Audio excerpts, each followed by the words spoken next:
તમને એવું થતું હશે કે આ ફોજદાર બનીને કાનગોપીમાં હું જતા હશે, આવું ઘણાને થતું હશે, પણ હું આગલું ભાથું બાંધું છું. અત્યારે તો હું સુખી છું જ. વાહ વાહ. પણ હું આગલું ભાથું બાંધું છું. વાહ ભાઈ વાહ. બાકી અમે જોયા છે, અમે જોયેલા છે હાલતું હું થાય.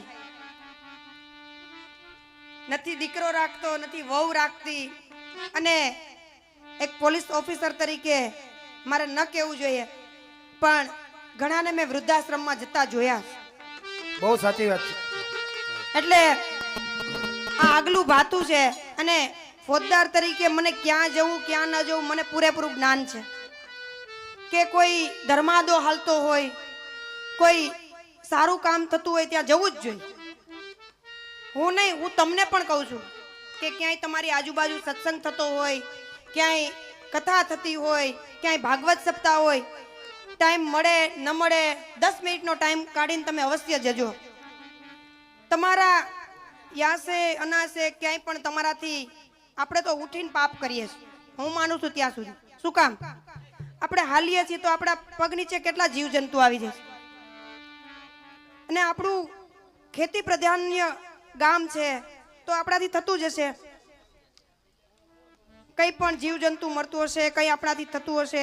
આપણી વાડીએ હરપ નીકળો હોય તો આપણે આપણા માટે, આપણા બચ્ચા માટે એને મારી નાખશું, પણ એમના બચ્ચા એમના ઘરે રાહ જોતા હશે એ આપણે ક્યારેય નથી વિચારતા.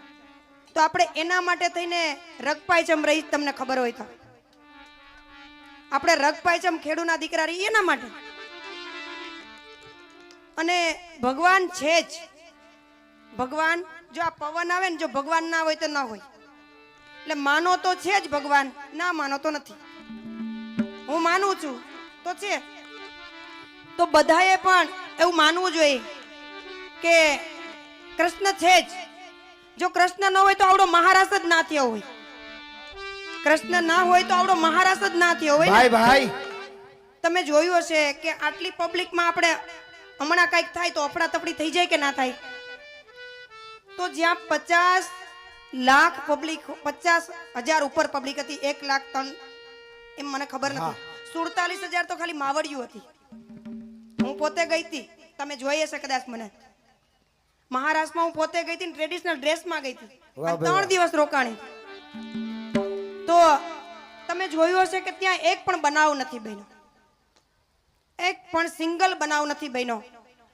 તો એ ભગવાન કાળિયા ઠાકરની આપણી ઉપર મેર કે કંઈ પણ બનાવ ન બન્યો. એટલે કૃષ્ણ ભગવાનનું ભજન કરવું જરૂર છે. ક્યાંય પણ આ લોકો મને ખબર નથી, પણ હું મંડલી હોય એટલે જાવ જ છું. મને કોઈ આમંત્રણ દે ના દે, પણ કાનગોપી હોય એટલે હું જાઉં. હું આ પિક્ચર જોવા નથી જતી, મારા સ્ટાફને પૂછી લેજો. મારે લગભગ અહીંયા 10 મહિના જેવો ટાઈમ થઈ ગયો. હું પિક્ચર જોવા નથી જતી, પણ કાનગોપી અહીંયા જાઉં છું. અને આ એક જ એવું છે કે તમે પૂરા પરિવાર સાથે તમે માણી શકો. તમે તમારી દીકરી હશે, તમારા વહુ હશે, સાસુ હશે, સસરા હશે, ઘર પરિવાર પોતે તમે અહીંયા માણી શકશો એવો માહોલ છે ને. બાકી અત્યારે ક્યાં એવું તમે ટીવીમાં જો તો કંઈક આવે એટલે દીકરી હોય ઉઠીને રસોડામાં જતી રહે ને. આવું તમે જોયું હશે. બહુ સાચી વાત છે, બહુ સાચી વાત છે બેન. આવું તમે જોયું હશે. તો પૂરા પરિવાર સાથે આપણે માણી શકીએ એવું કાનગોપી છે, આપણા ઘરને આંગણે છે. હું એવું નથી કહેતી કે તમે બધા ફાળો આપો. જે સારા ભાઈઓ છે, જે જો ઘર બારીને તીરથ ના કરે, ઘર બારીને તીરથ ના કરે, પણ આપણી પાસે છે અને દીદા જેવા છે, તો કુદરતને એવી પ્રાર્થના કરી કે હંમેશા દીદા જેવા રહેવા દેજે, કોઈ આગળ મારે હાથ લાંબો ના કરવો પડે.